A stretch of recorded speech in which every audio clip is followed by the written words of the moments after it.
Hello दोस्तों, मेरा नाम है बलराम और मैं आपका स्वागत करता हूं मैं अपने प्यारे से यूट्यूब चैनल में। आज हम लोग पॉलिटेक्निक प्रवेश परीक्षा जो बिहार में होने वाला है 25 सितंबर को, उसके लिए साइंस के टॉप 20 क्वेश्चंस को देखेंगे और ये इसका एनालिसिस भी करेंगे। ठीक है, तो चलिए बिना देर गवाए हम लोग क्लास को शुरू करते हैं। तो यहाँ पे हमारा पहला क्वेश्चन है, बता दूँ मैं आपको, ये बिहार के लिए है स्पेशल। मैं बिहार के लिए ही क्वेश्चन बनाता हूँ और ये बिहार के लिए है। ठीक है, जो 25 सितंबर को एग्ज़ाम होने वाला है ना, उसके लिए 20 इम्पोर्टेंट क्वेश्चन है। तो चलिए बिना देर गवाए शुरू करते हैं। कलर बदल लूँ, चलिए मैंने रखा ओके। चलिए, तो यहाँ पे हमारा पहला क्वेश्चन है हमारा कि हाइड्रोजन के परमाणु में अनुपस्थित होता है। हाइड्रोजन के परमाणु में अनुपस्थित होता है। अब यहाँ पे ऑप्शंस आपको दिख रहे होंगे, इलेक्ट्रॉन है, प्रोटॉन है, ये न्यूट्रॉन है या फिर ये सभी है। तो आप देखें कि जैसे कि मैंने पूछा हाइड्रोजन का, तो हाइड्रोजन में क्या है, हाइड्रोजन एक, और यहाँ पर क्या, इसके परमाणु संख्या भी एक है और इसका परमाणु भार भी कितना है, एक ही है ना, एक ही है। तो यदि हम इसका नाभिक निकालें, है ना, यदि मैं न्यूट्रॉन की संख्या निकालूं, इलेक्ट्रॉन की संख्या, प्रोटॉन की संख्या तो एक है, दिया गया है, तो इसमें अनुपस्थित तो नहीं है, इलेक्ट्रॉन और प्रोटॉन तो मौजूद है हमारा एक एक। तो इसमें यदि मैं न्यूट्रॉन की संख्या निकालूं, इसमें इसको माइनस कर दूं, न्यूट्रॉन बराबर क्या होता है, मास नंबर में एटॉमिक नंबर को घटा देना, तो एक में एक घटाया तो कितना, 0 ना। तो यानी कि हमारा जो न्यूट्रॉन है ना हाइड्रोजन में, वो अनुपस्थित होता है। तो हमारा एक का ऑप्शन सी जो है वो हमारा सही हो जाएगा। चलिए अगला क्वेश्चन पढ़ते हैं और उसका आंसर देने की कोशिश करते हैं। अगला दूसरा क्वेश्चन है, जब आंधी या वर्षा आने वाली होती है तो वायु दाब मापी में पारे का जो तल है वो क्या होता है। ठीक है, यहाँ पे क्वेश्चन पूछा गया है, जब आंधी या वायु में आने वाली होती है तो वायु दाब मापी में पारे का जो तल है क्या होता है। तो ऑप्शंस आपके पास हैं, ऑप्शंस आपके पास क्या क्या है वो मैं बता दूं। ऑप्शंस आपके पास है कि जो पारे का तल है वो बढ़ जाता है, ऑप्शन बी जो है कोई प्रभाव नहीं पड़ता है, ऑप्शन सी है पहले बढ़ता है और फिर गिर जाता है अचानक से, या फिर तुरंत जो है शीघ्र गिर जाता है ना, तुरंत डिक्रीज कर जाता है। तो जब आंधी या वर्षा आने वाली होती है तो वायु दाब मापी में जो है पारे का जो तल है ना, वो सीधे तुरंत जैसे ही आंधी या वर्षा आने वाली होती है वो शीघ्र गिर जाती है ना, क्या होती है, शीघ्र गिर जाती है। समझ में आया। चलिए आगे बढ़ते हैं। अगला क्वेश्चन है कि स्वच्छ जल का सबसे अधिक घनत्व कहाँ होता है ना, स्वच्छ जल का सबसे अधिक घनत्व होता है। आपको बताना है, ऑप्शन ए है 0 डिग्री सेल्सियस, ऑप्शन बी है 4 डिग्री सेल्सियस, ऑप्शन सी है 6 डिग्री सेल्सियस, ऑप्शन डी है 100 डिग्री सेल्सियस। तो आपको पता है इसका आंसर ऑप्शन 4 डिग्री सेल्सियस हमारा सही आंसर है। ठीक है, चलिए आगे बढ़ते हैं। ये हल्का हल्का क्वेश्चन है, कॉन्सेप्ट यदि आप पढ़े होंगे, आपने पढ़ा है तो इसका आंसर आपको पता होगा। अगला क्वेश्चन है क्या, अगला क्वेश्चन है आपके पास, मैं दिखा दूं। अगला क्वेश्चन है आपके पास क्या, कि जड़त्व, देखो यहाँ पे फिर प्रॉब्लम हो गया है ना, जड़त्व आघूर्ण का मात्रक क्या है, जड़त्व आघूर्ण का। Option A kilogram metre, option B kilogram square metre, kilogram metre square कोई नहीं, ये सब हल्का है, मैं सिर्फ इसका आंसर बता देता हूँ, किलोग्राम मीटर स्क्वायर है। ठीक है, ये समझने लायक क्वेश्चन है कि नति कोण है ना, नति कोण क्या है, नति कोण कहाँ पर शून्य होता है, नति कोण कहाँ पर शून्य होता है। तो ऑप्शन ए आपके पास ध्रुव है, ऑप्शन बी है चुंबकीय द्रव्य भूमध्य रेखा पर, ऑप्शन सी है उत्तरी गोलार्ध में कहीं पर, या ऑप्शन डी है दक्षिणी गोलार्ध में कहीं पर। तो ऑप्शन बी जो है हमारा चुंबकीय भूमध्य रेखा, ये हमारा सही है। चलिए आगे बढ़ते हैं। एक अश्व शक्ति का मान कितना होता है, एक अश्व शक्ति, एक हॉर्स पावर, ये 1 HP इक्वल टू कितना वाट। आपको पता है 746 वाट, इसमें कुछ बताने की ज़रूरत है नहीं। अगला क्वेश्चन है, अल्फा किरणें कैसी होती है, अल्फा किरणें कैसी होती है। ऑप्शन ए है ऋणावेशित, ऑप्शन बी है धनावेशित, ऑप्शन सी है अनावेशित, या ऑप्शन डी है नन ऑफ दीज। तो ऑप्शन ये हमारा जो बी है, ऑप्शन बी है हमारा, option B is always correct. चलिए सुनो, अगला क्वेश्चन करते हैं। विद्युत अपघटन में ऑक्सीकरण है ना, विद्युत अपघटन में ऑक्सीकरण होता है। विद्युत अपघटन में क्या है कि ऑक्सीकरण होता है। ऑक्सीकरण पूछ रहा है तो ऑक्सीकरण कैथोड पे होता है, एनोड पे होता है, दोनों इलेक्ट्रोड पे होता है, या फिर इनमें से कोई नहीं। ऑक्सीकरण पता है आपको, ऑक्सीकरण में क्या होता है, ऑक्सीजन का ऐड होता है ना, ऑक्सीजन का क्या होता है, एडिशन होता है। और ये जो क्रिया होती है ना वो कहाँ पे होती है, एनोड पे, एनोड पे होती है, पॉजिटिव वाले पे है ना, पॉजिटिव वाले पे। और मैं वही पूछूं कि अवकरण है ना, क्या मैं पूछूं अवकरण, अवकरण किस इलेक्ट्रोड पे होता है, कैथोड पर या फिर इलेक्ट्रोड पर, एनोड पर या कैथोड पर, तो आप बताएंगे कि कैथोड पर होता है। ठीक है, ये क्या होता है, कैथोड पर होता है। तो चलिए आगे बढ़ते हैं। अगला क्वेश्चन है, परमाणु का क्रमांक 20 का आवर्त सारणी में किस आवर्त में रखा गया है, आवर्त सारणी में किस आवर्त में रखा जाएगा, मतलब रखा गया है, यहाँ पे गलत है, थोड़ा सा समझ लीजिएगा। तो ऑप्शन आपके पास है, प्रथम ऑप्शन बी है, द्वितीय ऑप्शन सी है, तृतीय ऑप्शन डी है, चतुर्थ। तो आप क्या है, आपको पता है कि परमाणु क्रमांक 20 किसका है, परमाणु क्रमांक 20 किसका है, कैल्शियम का है ना, किसका है, कैल्शियम का 20 है।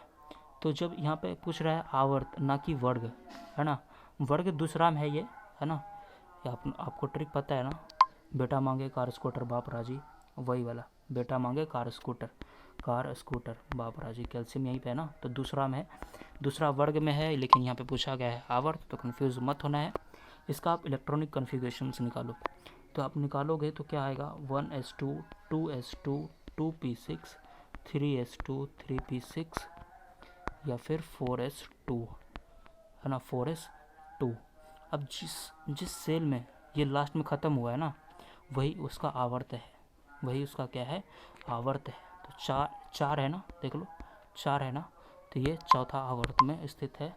आप ऐसे निकाल लो इलेक्ट्रॉनिक कॉन्फ़िगरेशन से। बड़ा सिंपल सा क्वेश्चन है भाई, बड़ा सिंपल सा क्वेश्चन है, इसका डी आंसर सही है। अगला क्वेश्चन है कि प्रयोगशाला में सर्वप्रथम बनने वाला कार्बनिक यौगिक का नाम क्या था। ऑप्शन है ए चीनी, ऑप्शन बी है यूरिया, ऑप्शन सी है एसिटिलीन, या ऑप्शन डी है मीथेन। ऑप्शन डी है मीथेन। आपको पता है ये ऑप्शन बी हमारा सही है, ठीक है, ऑप्शन बी हमारा सही है। चलिए आगे बढ़ते हैं। अगला क्वेश्चन है हमारे पास, जल की अस्थायी कठोरता को दूर करने के लिए किस यौगिक का उपयोग किया जाता है। ठीक है, पीओपी पता है आपको, पीओपी प्लास्टर ऑफ पेरिस को कहा जाता है। बुझा हुआ चूना भाई, इसका फॉर्मूला तो हमारे पास CaOH वाला है, CaOH का होल्टो वाला, है ना, ये वाला। बिना बुझा हुआ चूना CaO को कहते हैं, इतना तो पता ही है आपको। तो इसका सही जो आंसर है, अस्थायी कठोरता को दूर करने के लिए जो उपयोग किया जाता है वो बुझा हुआ चूना का उपयोग किया जाता है। ठीक है, किसका उपयोग किया जाता है, बुझा हुआ चूना का, इसे आप याद रखें। अगला क्वेश्चन है, इम्पॉर्टेंट है एकदम, ये लगा दीजिए एकदम करके, इम्पॉर्टेंट क्वेश्चन है। अगला क्वेश्चन है, लूनर कॉस्टिक किसे कहते हैं, लूनर कॉस्टिक किसे कहते हैं। तो आपके पास ऑप्शन है AgCl, ऑप्शन बी है AgNO3, ऑप्शन बी है, ऑप्शन सी है AgOH, ऑप्शन डी है NaOH। तो लूनर कॉस्टिक जो है वो कहलाता है किसको कहते हैं पता है, लूनर कॉस्टिक जो है हम लोग कहते हैं AgNO3 को, है ना, किसको कहते हैं, AgNO3 को लूनर कॉस्टिक कहा जाता है। ठीक है, आगे बढ़ते हैं। पृथ्वी पर किसी वस्तु का पलायन वेग चंद्रमा पर उस वस्तु के पलायन वेग से होगा। ये समझने वाला क्वेश्चन है, मैं इसको समझाने की आपको कोशिश करता हूँ कि यह क्या कह रहा है। क्वेश्चन है आपके पास, पृथ्वी पर किसी वस्तु का पलायन वेग,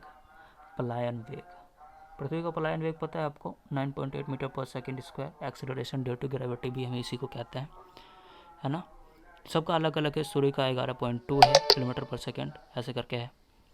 तो उस वस्तु का पलायन वेग हम लोगों को चंद्रमा पे पूछ रहा है, किसी वस्तु का पलायन वेग पृथ्वी पर कितना है और चंद्रमा पर कितना होगा।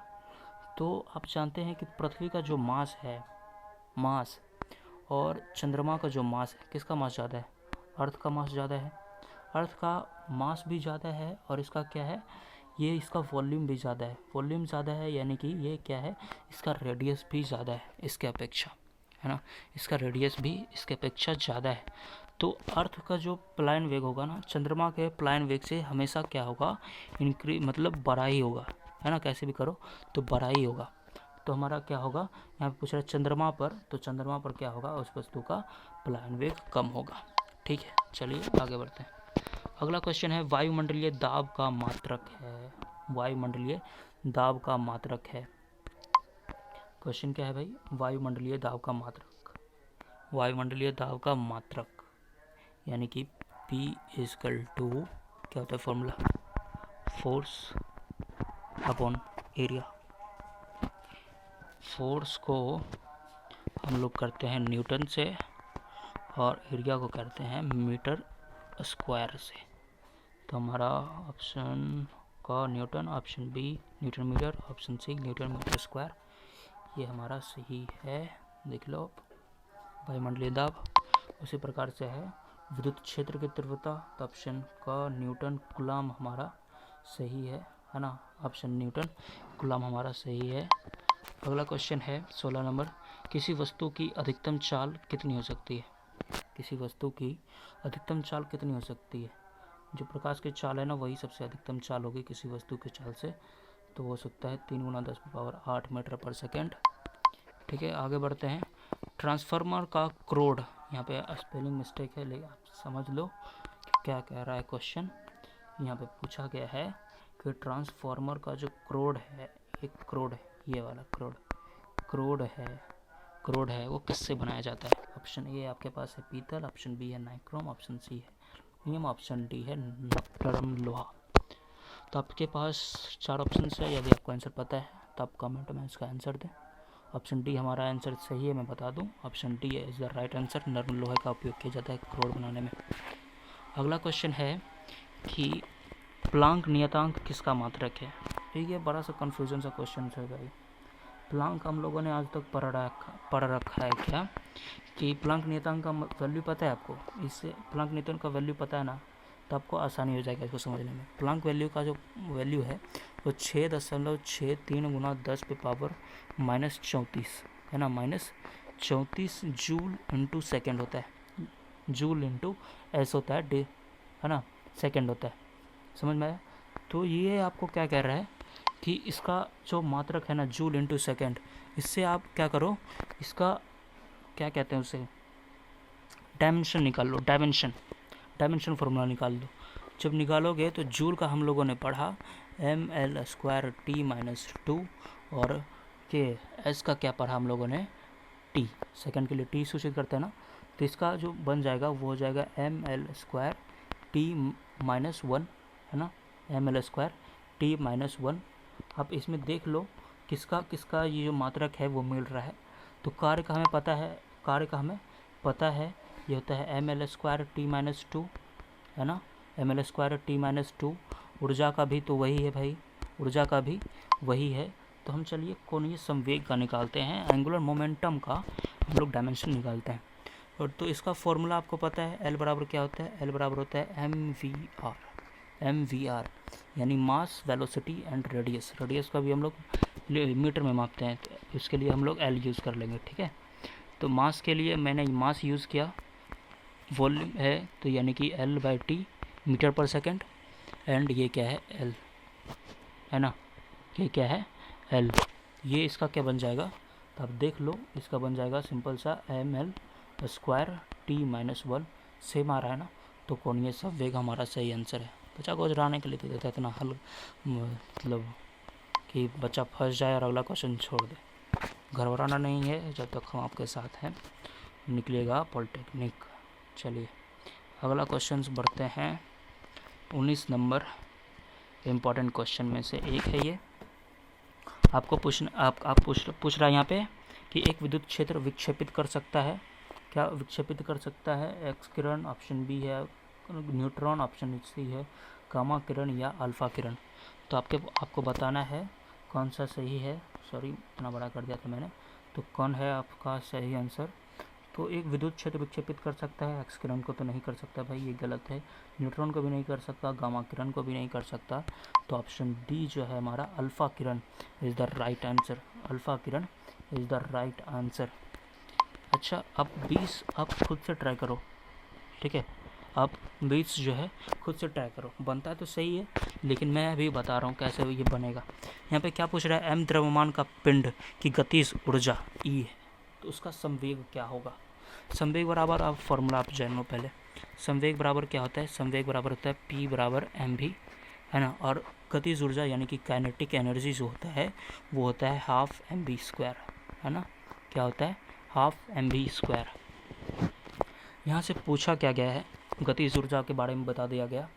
तो अब देखो यहाँ पे क्या करना होगा, आप देखो संवेग पूछ रहा है यहाँ पे ना, संवेग पूछ रहा है, लेकिन हमें क्या दिया गया है, द्रव्यमान दिया गया है और गतिज ऊर्जा दिया गया है।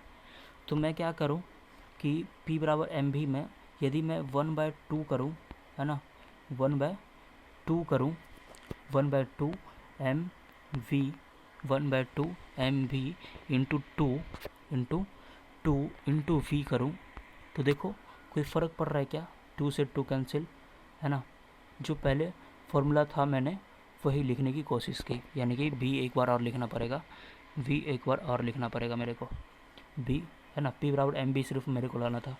तो मैंने क्या किया, इसके फॉर्म में बदलना चाहा, तो हाफ एम बी स्क्वायर।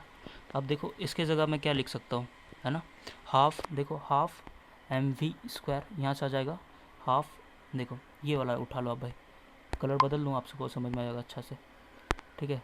आप क्या करो, देखो यहाँ से हाफ, देखो मैं क्या कर रहा हूँ, एम वी स्क्वायर को, मतलब काइनेटिक एनर्जी के फॉर्मूला को मैं अलग कर रहा हूँ। तो यहाँ से अलग होने के बाद क्या हो जाएगा मेरे पास, यहाँ से आएगा half M V square, half M V square equal to क्या आएगा, 2/v, 2/v,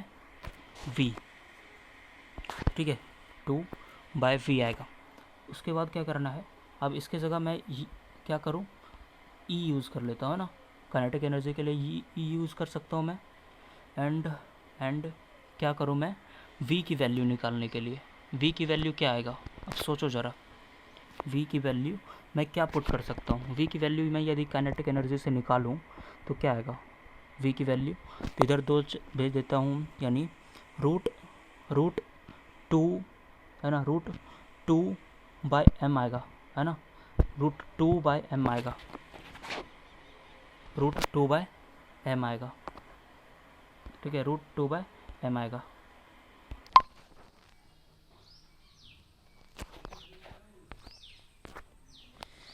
तो कुछ प्रॉब्लम्स आ गई थी, टेक्निकल इशूज़ थे, मोबाइल काम नहीं कर रहा था, तो मैं कुछ इसमें थोड़ा सा चेंजेस कर देता हूँ। देखिए यहाँ पे क्या दिया गया है, ऑप्शंस में फिर से क्वेश्चंस ट्राई करता हूँ, ये थोड़ा सा कंफ्यूज हो गया था इस क्वेश्चन में। तो देखो क्या है, काइनेटिक पोटेंशियल पूछ रहा ना, तो पी बराबर हम लोगों ने पढ़ा एम भी, मैं दोनों तरफ स्क्वायर कर देता हूँ, तो P square equal to M square V square, ये समझ में आया, इतना समझ में आया ना। तो मैं क्या करता हूँ, अब पी स्क्वायर एम स्क्वायर, है ना, P square is equal to M square V square, क्या करता हूँ, सिर्फ मैं पी की वैल्यू निकालता हूँ इसमें, तो रूट में लग जाएगा सिर्फ एम स्क्वायर वी स्क्वायर, इसको मैं कंपनसेट करता हूँ काइनेटिक एनर्जी के फॉर्म में, ठीक है। तो मैं क्या करूँ, काइनेटिक एनर्जी के लिए लिखूँ तो 1/2 एम वी स्क्वायर, है ना, 2 तो है नहीं भाई, तो 2 को कंपनसेट करना पड़ेगा, 2 कट गया, यहाँ पे बचा एक एम, सही है, एम, बाकी सब मेरे पास पहले से मौजूद है। तो मैं इसके जगह क्या कर सकता हूँ, इसके जगह मैं ई लिख सकता हूँ, अब ई इंटू क्या बचा 2 इंटू क्या बचा एम, सही है। अब इसका वैल्यू यानी कि रूट में है, तो इसका वैल्यू तो आपको पता है कि 1/2 लिख सकते हैं, तो ऑप्शन सी हमारा सही है, ये हमारा रूट में है ना, ये यदि ना रहता तो ये रूट में है, सही है, तो ऑप्शन सी हमारा सही है, समझ में आ गया हो। यदि वीडियो अच्छा लगा हो तो वीडियो को प्लीज़ लाइक कर दें, चैनल को सब्सक्राइब कर दें, ठीक है। चल तो मिलते हैं नेक्स्ट वीडियो में, ऑप्शन सी इसका सही है, चलिए बाय, मिलते हैं नेक्स्ट वीडियो में।